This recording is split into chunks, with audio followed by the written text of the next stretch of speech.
Cheating case, അതല്ലാതെ ഈ നേരത്തെ ഞാൻ പറഞ്ഞ വീട്ടിലെ റെയ്ഡ് ചെയ്തേക്കുന്ന കാര്യം. ഇതല്ലാതെ ഇന്ന് രാവിലെ ഒരു കംപ്ലൈനന്റ്, ഒരു 15 വയസ്സുള്ള ഒരു പെൺകുട്ടി വന്നിട്ട് ഒരു റേപ്പിന്റെ കംപ്ലൈന്റും തന്നിട്ടുണ്ട്. പെൺകുട്ടിയെ ഒരു 7-8 വർഷം ആ ഫ്ളാറ്റിൽ കൊണ്ടുപോയിട്ട് റേപ്പ് ചെയ്തെന്ന് പറഞ്ഞുള്ള ഒരു കേസ്. ആ കേസിന്റെ അകത്തും ഇന്ന് ഈ അറസ്റ്റ് രേഖപ്പെടുത്തിയിട്ടുണ്ട്. അപ്പൊ ആ കുട്ടീന്റെ സ്റ്റേറ്റ്മെന്റിൽ നിന്ന് നമുക്ക് മനസ്സിലാകുന്ന ഒരു 7-8 പേര് ഇങ്ങനത്തെ തന്നെ പെൺകുട്ടികളെ ഈ പ്രതി ഈ രീതിയിൽ തന്നെ ഉപയോഗിച്ചിട്ടുണ്ട്. കുറച്ച് ജനറലായിട്ട് നമുക്ക് ഇൻഫർമേഷൻ കിട്ടിയേക്കുന്ന കുറെ ഫിലിംസും അതിനെപ്പറ്റി ഉണ്ടാക്കിയിട്ടുണ്ട്. ആ ഫിലിംസും അവൈലബിൾ ആണെന്ന് പറഞ്ഞിട്ട് ആ ഇൻഫർമേഷൻ കിട്ടിയേക്കുന്നത്.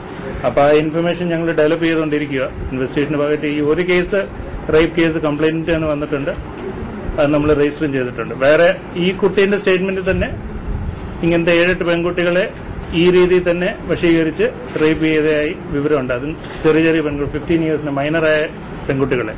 അപ്പൊ ആ കേസ് ഫ്യൂച്ചറിൽ ഇൻവെസ്റ്റിഗേറ്റ് ചെയ്തിട്ട് വരുന്ന ദിവസങ്ങളിൽ അന്വേഷിച്ച് ബാക്കി കാര്യങ്ങൾ ചെയ്യുന്നുണ്ടായി. അപ്പൊ ഈ കുട്ടികളുടെയൊക്കെ ഫിലിംസും ഉണ്ടാക്കിയെന്നാണ് നമ്മുടെ വിവരം. ആ ഫിലിംസിന്റെ കാര്യം ഞങ്ങളിപ്പം ഫ്യൂച്ചറായിട്ട് അന്വേഷിക്കുന്നതായിരിക്കും. ഇന്ന് സാധാരണ ഇവര് ഫൈനാൻഷ്യൽ സ്പോൺസറായിട്ടാണ് സ്വാമി ഈ കുട്ടികളുടെ നടന്നുകൊണ്ടിരിക്കുക. അവരുടെ ഫൈനാൻഷ്യൽ സ്പോൺസറായിട്ട് അവരുടെ എഡ്യൂക്കേഷൻ എല്ലാം സ്പോൺസർ ചെയ്തുകൊണ്ട് ഇങ്ങനത്തെ ഒരു കാര്യത്തിലാണ് ഏർപ്പെടുന്നത്. അങ്ങനെ ഞങ്ങൾക്ക് ബേസിക് ആയിട്ട് ഇൻഫർമേഷൻ കിട്ടിയിരുന്നത്. അപ്പൊ കേസ് ഡെവലപ്പ് ചെയ്യുമ്പോൾ ഇൻവെസ്റ്റിഗേഷന്റെ ഭാഗമായിട്ട് അത് മുമ്പിലോട്ട് പോകും. അപ്പൊ ഈ 3 കേസിന്റെ അകത്ത് ഇന്നിപ്പോ അറസ്റ്റ് ചെയ്തേക്കുന്നത്, നാളെ ആയിരിക്കും കോടതി പ്രൊഡ്യൂസ് ചെയ്യുന്നത്. റേപ്പ് അഡ്മിറ്റ് ചെയ്തിട്ടുണ്ട്. പ്രതി സമ്മതിച്ചേക്കുന്ന കുറ്റം എന്ന് പറഞ്ഞു കഴിഞ്ഞാൽ ബാക്കി വീട്ടിൽ കിട്ടിയ സാധനങ്ങളൊന്നും നിഷേധിക്കാൻ പറ്റത്തില്ല. ബാക്കി ഈ കാര്യങ്ങളൊക്കെ ഒരു ബേസിക് ആയിട്ട് സമ്മതിച്ചിട്ടുണ്ട് ഇന്ററോഗേഷന്റെ. 40 ലക്ഷത്തിന്റെ ചീറ്റിംഗ് കേസിന്റെ അകത്ത് അത്രയും എമൗണ്ടിന്റെ കാര്യം സമ്മതിച്ചിട്ടില്ല. മറ്റേ അവരെ അറിയാത്ത കാര്യമോ അല്ലെ അവരെ പോയി ബന്ധപ്പെടുന്ന കാര്യമൊന്നും, ഈ ഹോട്ടൽ ബിസിനസിന്റെ കാര്യം അതെല്ലാം സമ്മതിച്ചിട്ടുണ്ട്. പക്ഷെ അത്രയും കാശ് മേടിച്ചിട്ടില്ലെന്ന അയാൾ മേടിച്ചിട്ടില്ലെന്ന വേറെ ഒരു അറബി ഉണ്ടായിരുന്നു. ആ അറബി മേടിച്ചുകൊണ്ട് പോയതാ സാധ്യത എന്ന് അയാൾ പറഞ്ഞു. അയാൾക്കൊരു 75,000 ദിറംസേ അയാൾക്ക് കിട്ടിയിട്ടുള്ളൂ. അത് കുറെ കാര്യങ്ങൾ സർവീസസ് അങ്ങോട്ട് കൊടുത്തു, കുറെ സാധനങ്ങൾ വിറ്റു, കുറെ മോതിരങ്ങളും മറ്റേ രത്നങ്ങളും ഒക്കെ വിറ്റു. അതിന്റെ പ്രതിഫലമായിട്ട് 75,000 ദിറംസ് കിട്ടിയിട്ടുണ്ട്. അതല്ലാതെ ബാക്കി ഹോട്ടൽ ബിസിനസ്സിൽ വേറെ ഒരു അറബിയോട് സംസാരിക്കുന്നുണ്ടായിരുന്നു. ആ അറബി എടുത്ത് അയക്കുന്ന അദ്ദേഹത്തിന്റെ വാദം. ഫസ്റ്റ് പാസ്പോർട്ട് നമ്മൾ എടുത്തപ്പോൾ ഒരു നമ്പർ ഉണ്ട്, ആ നമ്പറിലായിരിക്കും വേണമെങ്കിൽ അവിടെ കേസ് വന്നേക്കുന്നത്. സെക്കൻഡ് പാസ്പോർട്ട് എടുത്തപ്പോൾ അതിന്റെ ബാക്കില് ഈ ഫസ്റ്റ് പാസ്പോർട്ടിന്റെ നമ്പർ ഉണ്ട്, ഡിപ്പോസിറ്റ് എന്ന് പറഞ്ഞ്. അപ്പൊ 3ാമത്തെ പാസ്പോർട്ട് ഡാമേജ് ആയി എടുത്തപ്പോഴത്തേക്ക് അന്തത്തെ 2ാമത്തെ പാസ്പോർട്ടിന്റെ നമ്പറേ ഉള്ളൂ. അപ്പൊ 1ാമത്തെ പാസ്പോർട്ടിന്റെ നമ്പർ പോയി. അപ്പം വലിയ നല്ല സ്മാർട്ടായിട്ട് കളിച്ചിട്ട് 3ാമത്തെ പാസ്പോർട്ട് എടുത്തപ്പോൾ ആദ്യത്തെ പാസ്പോർട്ടിന്റെ ഡീറ്റെയിൽസ്, പേരും പോയി, അതിന്റെ നമ്പറും പോയി. അപ്പൊ 3ാമത്തെ പാസ്പോർട്ട് കൊണ്ട് എല്ലാം കറക്റ്റ് ഡീറ്റെയിൽസ്, പക്ഷെ ആ പേരും നമ്പറും അങ്ങ് പോയി. അപ്പൊ അത് സ്മാർട്ട്ലി അങ്ങ് ചെയ്തു.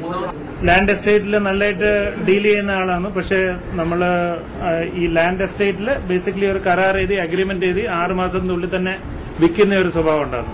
അങ്ങനെ കുറെ കാശ് ഉണ്ടാക്കിയിരിക്കുന്നത് അയാൾ അഡ്മിറ്റ് ചെയ്യുന്നുണ്ട്. നിലവിൽ അയാളുടെ ആ ഫ്ളാറ്റ് ഉണ്ട് കൽപ്പറ്റയിൽ ഒരു 25 സെന്റ് ഒരു ലോഡ്ജായിട്ടുണ്ട്. കട്ടപ്പന സോറി. വയക്കത്ത് ഒരു 6 ഏക്കർ പാടം ഭൂമിയുണ്ട്. ചെറയിലൊരു ബീച്ച് ഫ്രണ്ടിൽ ഒരു 13 സെന്റ് ഉണ്ട്. അത്രയും പ്രോപ്പർട്ടി അയാളുടെ പേരിലുള്ളൂ ടോട്ടലായിട്ട്.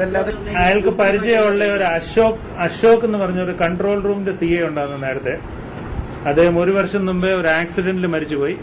അദ്ദേഹത്തിന്റെ അതായിരുന്നു. സാധാരണ ഈ വലിയ ബിലീവ് ചെയ്യുന്നതാണ് സ്വാമിയിൽ ആ CI അശോക് എന്ന് പറഞ്ഞൊരു CI. നേരത്തെ കൺട്രോൾ റൂം CA ആണോ. 1 വർഷം മുമ്പേ സ്റ്റെപ്പിന്റെ മേളിൽ നിന്ന് വീട്ടിൽ നിന്ന് വീണ് മരിച്ചുപോയെന്നാണ് എന്റെ കിട്ടിയ വിവരം. അപ്പൊ അദ്ദേഹം ഒരു ദിവസം മഴയ്ക്ക് സ്വാമിന്റെ അടുത്ത് വന്നപ്പോൾ അത് ചെളി വരണ്ടു. അപ്പൊ അവിടെ ഊരിയിട്ടിട്ട് വേറെ ഒരു ഡ്രസ്സായിട്ട് പോയി. സ്വാമി അത് തിരിച്ചു വന്നില്ല, പിന്നെ മരിച്ചുപോയി. അതുകൊണ്ട് യൂണിഫോമോട് കിടക്കുന്ന CIന്റെ യൂണിഫോം. സാം ക്രിസ്റ്റി ഡാനിയൽ ഇതിന്റെ ഒരു മ്യൂച്വൽ ഫ്രണ്ട് ഏതാണ്ട് തമ്പി എന്ന് പറഞ്ഞ ഒരു മ്യൂച്വൽ ഫ്രണ്ട് ഉണ്ടായിരുന്നു. സാം ക്രിസ്റ്റി ഡാനിയൽ പാലയിൽ DYSP ആയിരിക്കുമ്പോൾ ഈ തമ്പിനെ അറിയാം. തമ്പി ഈ സ്വാമീന്റെ വലിയ കൂട്ടാണ്. ആ കൂട്ട് വെച്ചിട്ട് 2-3 പ്രാവശ്യം ഫ്ളാറ്റിൽ വന്നിട്ടുണ്ട്, അങ്ങനെ പരിചയപ്പെട്ടിട്ടുണ്ട്. അതല്ലാതെ 1 പ്രാവശ്യം പോയി അവരുടെ മാരേജും അറ്റൻഡ് ചെയ്തിട്ടുണ്ട്. ആ ബന്ധമല്ലാതെ വേറെ ഒന്നും ബന്ധം അയാൾ പറഞ്ഞിട്ടുമില്ല. ഇതുവരെ അന്വേഷണത്തൊന്നും വെളിവായിട്ടുമില്ല.